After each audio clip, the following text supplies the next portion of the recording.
So this happened about a year ago in August. Not as crazy as some other posts that are here, but I thought that it was pretty strange nonetheless. At the time I was working as a painter, and we'd get loads of lumber meant for trim on houses. We would take these trim packs to my boss's shop, sand, lacquer, and stain them. My coworkers and I were outside in the sun, working on sanding the roughly 80 pieces of trim we had. Upon finishing sanding these boards, we would take them together. They were too big for one person to carry to a rack inside. Suddenly we started noticing little red splotches on the wood we thought looked like blood. It got annoying because we would see them on already finished boards, and then we would have to go back and sand them off again. We all checked ourselves for cuts or nosebleeds or any source of anything like that, and nothing. It kept on happening right in front of our faces. We would be sanding and looking back at where we had just finished, and there would be a little red drop that looked like blood on something. It was getting all over the boards and becoming a pain to go back and redo our work so many times. We stopped and this time checked each other for the source again to see if any of us were bleeding. Again, all three of us were clean, and we could not tell where this was coming from. We considered the idea that it was sap from the wood, but the type we were working with had a yellowish sap that we were already dealing with, not red or nothing like this liquid phantom blood that we kept seeing everywhere. Finally, I ran my hand over a board to see if it was smooth, and I drove a splinter right into my finger. I cursed and lifted my hand, and 2 little crimson droplets of blood fall on the board. They look exactly like what we were just dealing with, like I'd been bleeding on the boards the entire time, except there's no way that was possible. At this point, we were all a little bit weirded out, and we decided to just take a break. I pull out the splinter and put a band-aid on, and we get back to work. There are no more red blotches after this anywhere. Nothing too insane, but none of us could explain where this blood was coming from and why it stopped. I've read some really great retellings on this sub, and I thought that I'd share my own. In short, I'm a skeptic about pretty much anything supernatural, but there are 2 events in my life which still give me the chills to this day, which I cannot explain. This happened many years ago. I was a teenager hanging out with my brother and friend. We lived in a rural area. We got bored as teenagers do, and we decided to ride our bikes through a wooded area to check out a nearby stream. Heavy rain passed through earlier in the day, so we were curious to see if that stream was flowing fast. We got to the stream, nothing too exciting there, and chilled for a few hours. In the afternoon, we decided to head back. My brother and friend jumped on their bikes and started riding ahead of me. I got onto my bike and had a strange feeling like I was being watched. I scanned the trees surrounding me when suddenly somebody leaned out to the side from a large tree, no more than 25 feet away from me, I would say. This person had a big grin on their face. Most importantly, this person was me. I was staring at another me, grinning at me from behind a tree. I was frozen. I wanted to yell, but I was so confused and terrified that no words would come out of my mouth. I remember the terrible feeling of dread that washed over me. I blinked, rubbed my eyes, and the apparition had vanished. I rode hell for leather back to home, and I don't think I slept for a week after that. I went back to the stream a few more times in my youth with my friends, and nothing like this ever happened again. The logical part of my brain wants to say that my eyes were playing tricks on me that day, but the part of my brain that remembers what happened and how clear it was, and the feeling of absolute terror and confusion, will never let me just push this memory aside. Ever.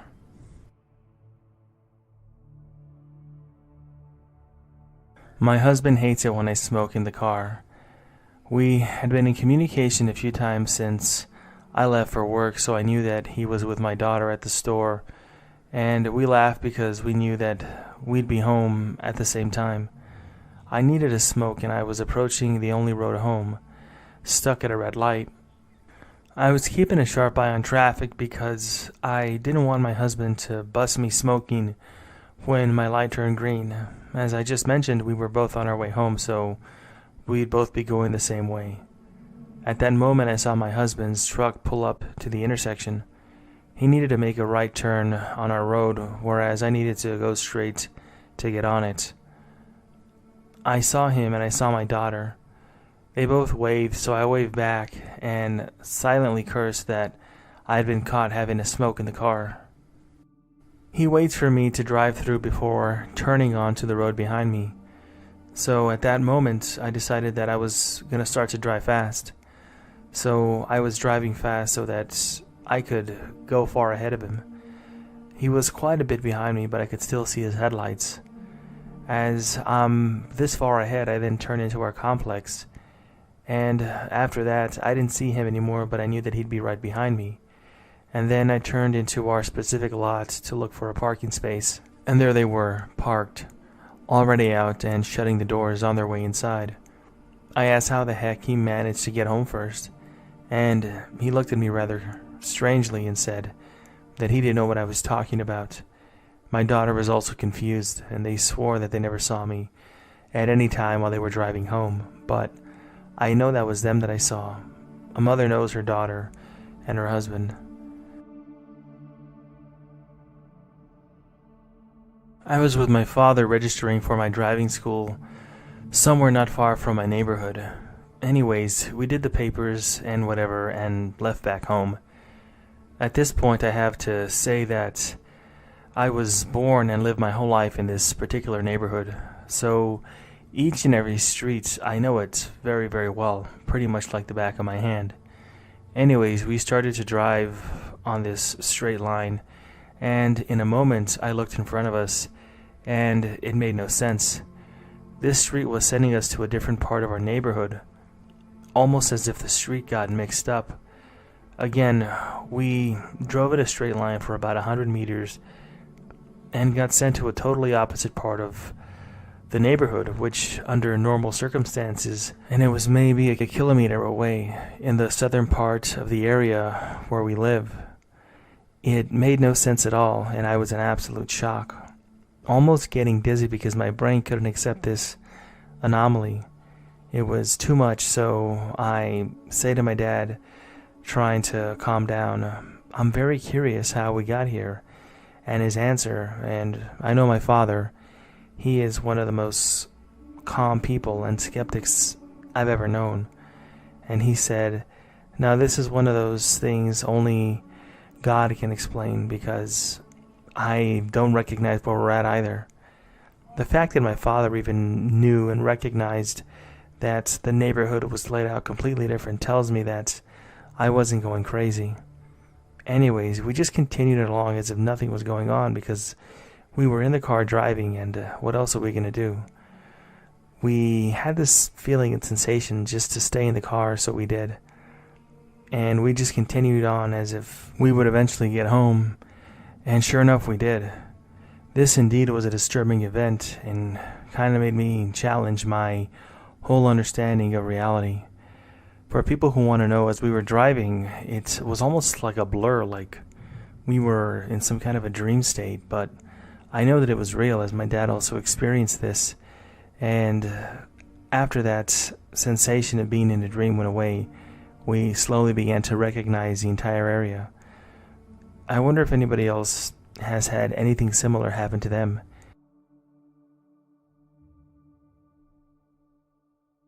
As a teenager, I lived in a dead-end neighborhood, a mile into an extensive state forest in a rural Connecticut town with a lot of history and supposedly haunted graveyards. This town had a heavy energy, and I had plenty of spooky little glitch experiences while living there. For instance, seeing movements in my peripheral vision.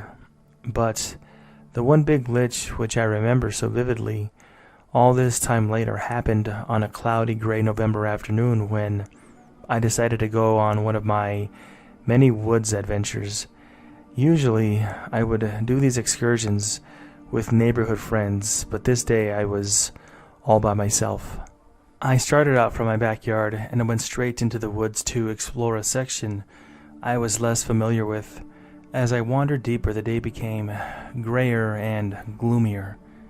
The trees were bare and had a few crisp brown leaves barely clinging onto their branches, and the air was cool, a typical New England November day in the woods. It was near dusk, but I pressed on, wanting to see how far that I could get. Suddenly, I found myself stepping out of the gray, wintry woods onto an old, rutted dirt road with worn wheel tracks and humps of green grass. No longer cold and gray, it was sunny. The sky was clear and blue, and the trees were full of green leaves all along the trail, and there was a gentle, warm breeze. It smelled like summer. It felt like summer. I stopped, startled at the abrupt change, feeling as if I had just entered another world. It was so pleasant and inviting. I wasn't scared, and it was beautiful and peaceful. I felt this overwhelming urge to walk down the path and see where it would take me, but noting the time and knowing that it was cold and dusky mere seconds before I stepped into this inexplicable sunshine, I decided I didn't have the time to explore this lush, tempting road, especially since doing so would change my direction, and I was concerned about getting disorientated and not being able to find my way back home in what should have been the rapidly darkening evening. Instead, I decided to come back home, and the next day I would go with a friend to check it out again. I turned around and stepped back off the trail into the chilly November gloom and headed home via the same straight line that I had spotted before. I couldn't stop thinking about that place. It was so surreal and peaceful. It had no business being that green and sunny. The next day, I recruited a friend, determined to show her what I had found, but we couldn't find that trail. In fact, I never found it again, even though I remember exactly how I got there and tried to find it several times after that.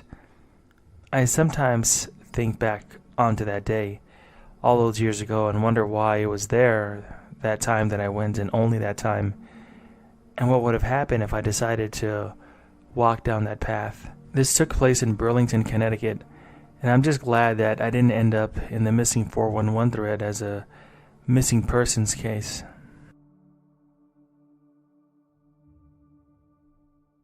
Took my daughter and 2 friends Christmas shopping, and all was great. We drove to the last store, a Barnes & Noble near closing time. We purchased our books and we got in the car, but I didn't have my keys. I searched my purse and pockets, and we all did that. We emptied everything out and turned everything inside out, and still there was no keys.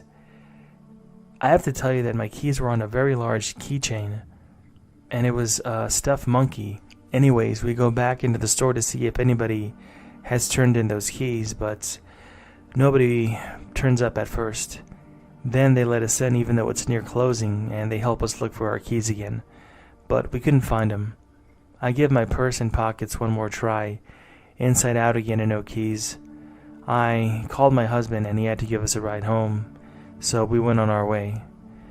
And I ended up having to get the car back at another time by towing it back to my house.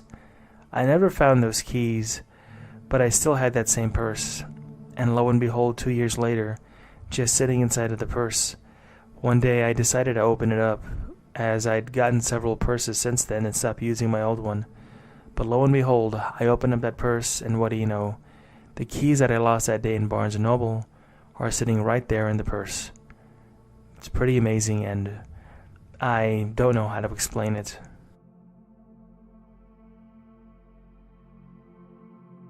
This happened the other night.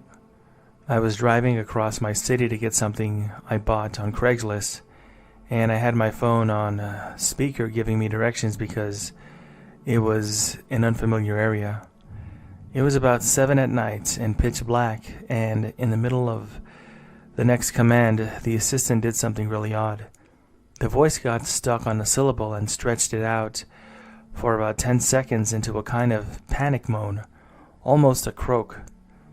I also wear a smartwatch that buzzes when a turn is coming up in navigation, and it started to buzz continuously, as the assistant continued to make this extremely distressing sound.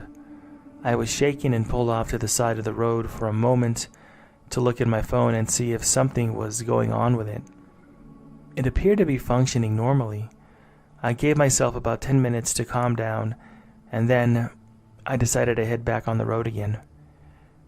At the turn where my assistant had originally instructed me to turn left, I saw lights, and it looked like there had been a really serious car accident where I should have gone had I not stopped to pull over to take a breather for a few moments.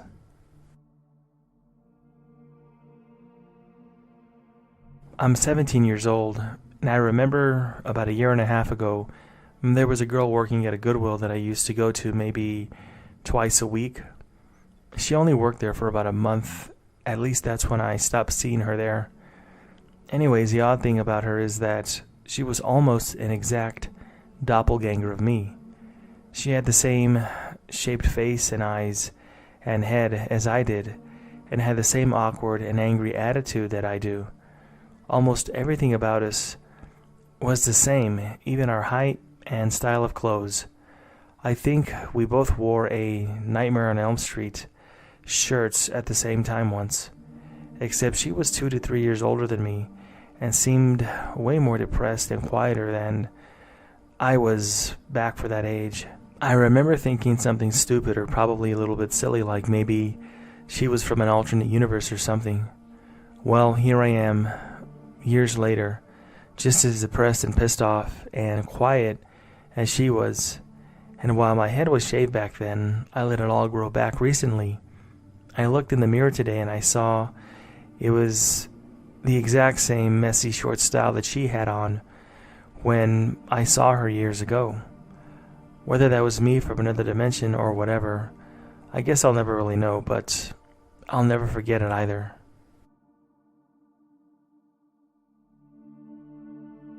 So just for background, I play lacrosse and often shoot around my net in my backyard. All of my lacrosse balls are yellow, and I know this because I bought them on purpose so that they would stand out from the grass. So one day I'm shooting on my net and I miss, and the ball goes into my neighbor's yard. This happens all the time, and my neighbor lets me go into his yard to get any missing balls, so I have to walk around my house to get to his yard, and I find the ball, but it's not yellow anymore.